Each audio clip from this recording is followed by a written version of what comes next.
election season. And when it's election time, it's also a time for politicians to make all kinds of promises. These promises get captured as election manifestos of these parties. We'll take you through the basis of the commitments which are being made by two of the principal adversaries, the BJP and, like it or not, perhaps the Congress party. The Bharatiya Janata Party has come up with a new idiom. Prime Minister Modi is going around town, he's going around the entire country, saying that it's not just a commitment, it's actually a guarantee. Modi is guaranteeing people that should the BJP get a chance and he ends up becoming the Prime Minister for a third straight term, whatever commitments are being captured in the election manifesto should be considered as guaranteed that they will be delivered. The Congress party, on the other hand, which has come up with its Nyaya Patra, is promising people harmony, equity, and a certain degree of support based on subsidies. The BJP's election manifesto is based on critical pillars, including women, youth, the underprivileged, and the farmers. Rahul Gandhi's Nyaya Patra, on the other hand, is based on the fundamental pillars of justice for youth, justice for women, justice for workers, and equity for all. Targeting young voters, both parties have dedicated sections addressing concerns of a very critical demographic this Lok Sabha election.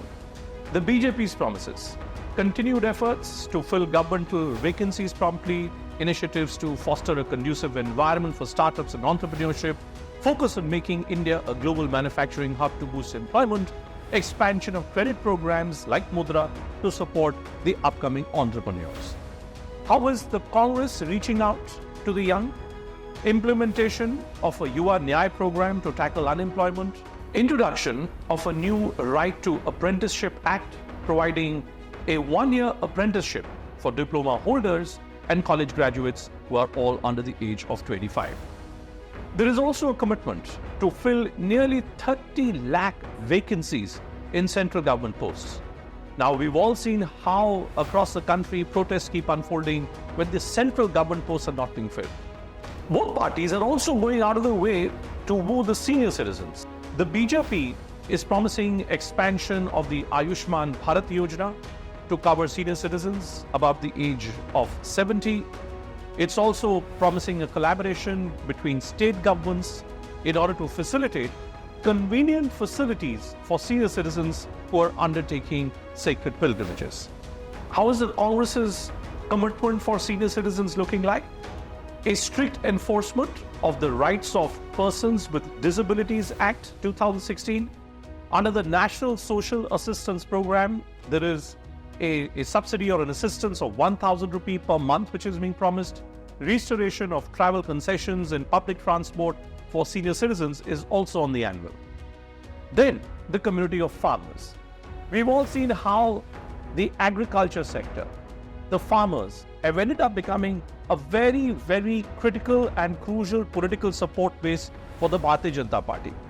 The BJP is literally laying out the red carpet for the farming community. Strengthening of the Prime Minister Fasal Bima Yojana through technological interventions, continuation of increasing the minimum support prices. The Congress, on the other hand, is saying legal guarantee of the minimum support price announced annually by the government. That is what is being promised. And this recommendation of the Swaminathan Commission is what will ultimately be followed. Establishment of a permanent commission on agricultural finance to assess agricultural credit needs and loans. That's the other big commitment for the farmers which is being made by the Congress party. In northern parts of the country, we've seen how the Congress party, which is now literally devoid of any political base in critical states like UP and Bihar, can these commitments which are being made for the farmers, can it help the Congress maybe find its mojo back, resurrect its own vote base? Then, the critical community of women. The BJP has been not leaving any stone unturned to reach out to this community. Empowerment of 3 crore rural women to become Lakpati Didis. Expansion of health services focused on women's health issues. The BJP believes that the kind of commitments that it has made to women, it will ultimately end up creating a specific women-oriented core vote support base for itself. How is the Congress reaching out to this community? Well, it's promising a launch of the Mahalakshmi scheme, providing 1 lakh rupee per year to every poor Indian family as unconditional cash transfer. Reservation of 50% of central government jobs for women from 2025 onwards. You could call it maybe Mungeri Lal ke Haseen Sapne. But the fact that the amount of money which is being promised by the Congress party, doubling the number of working women hostels with at least one Savitribai Phule hostel in each district, this is something which economists will certainly look at very closely, and the intended beneficiaries would also want to know whether this commitment of 1 lakh rupee per annum unconditional cash transfer, how is it really going to play out? Both the Congress and the BJP have also outlined their vision for Indian economy. The BJP is already talking about what India will look like in 2047.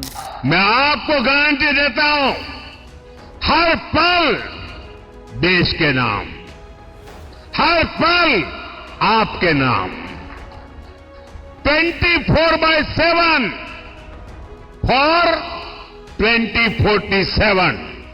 As part of its economic manifesto, the BJP is guaranteeing India becoming the third largest economic power. Commitment to a low inflation and economic growth. It wants to focus on increasing employment opportunities and supporting taxpayers. The Congress, on the other hand, it's promising a country which is based on social equity. It's promising a country where financial inequalities will be less, income inequality will be lesser. It's promising that instead of wealth being concentrated in the hands of a selected few, the right on national wealth will be there for a major chunk of Indian citizens.